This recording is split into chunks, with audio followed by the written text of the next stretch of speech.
Over the next 50 to 75 years, cops will decide the path America takes.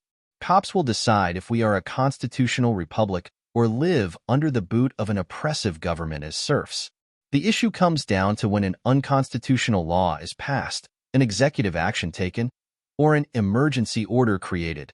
Will the cops enforce it? Because there will be leaders who try to subvert the system. We have to gain more power.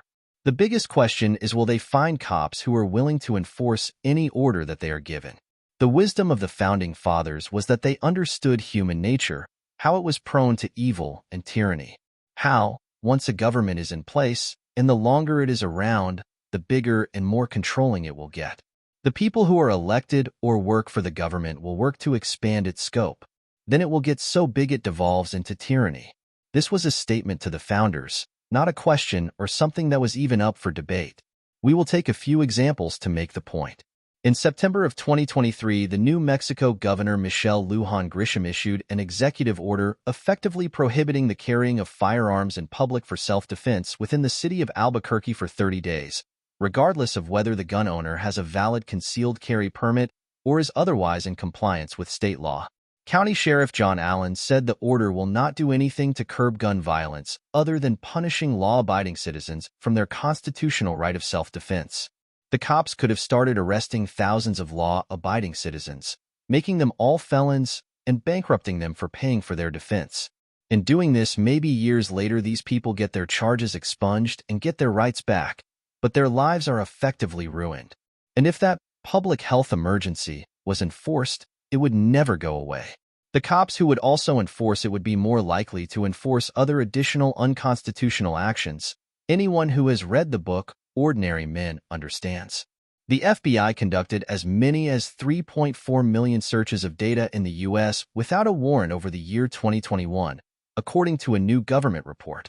The report did not suggest that any of the searches, including those pertaining to U.S. citizens, was illegal.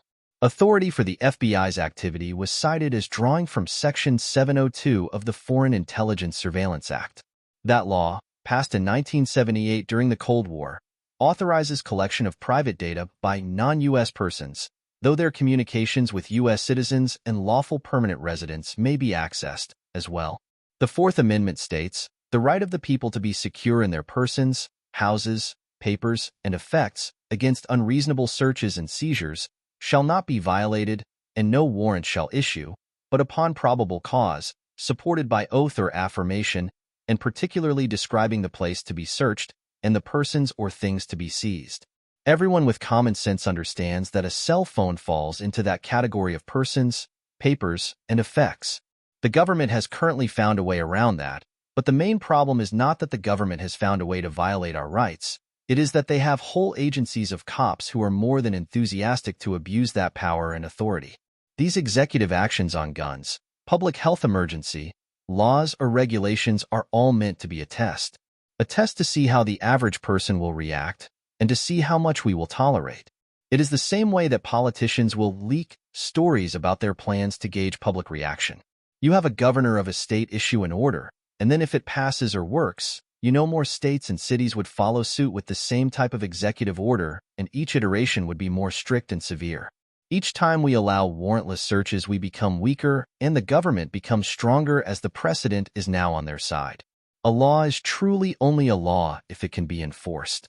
There are plenty of old laws from the 1800s that are on the books in states that just don't matter because they will never be enforced. So as new laws, executive actions, regulations, and emergencies come about, will cops enforce the unconstitutional and immoral laws? Or will the cops protect their paychecks and pensions and just obey the people in power like useful idiots and pawns? I hope cops stand up for the Constitution and the American people. I hope the cops do the right thing and don't stand shoulder to shoulder with tyrants and evil. There are many current examples of cops showing their willingness to side with the power-hungry government, but there is some hope as well. Let's try and get cops who understand the Constitution and who understand the history of not only the Founding Fathers and why the role of cops is so important, but history in general. As all states tend towards tyranny, it takes a well-educated, humble, God-fearing man to limit his own power and refuse a direct illegal order.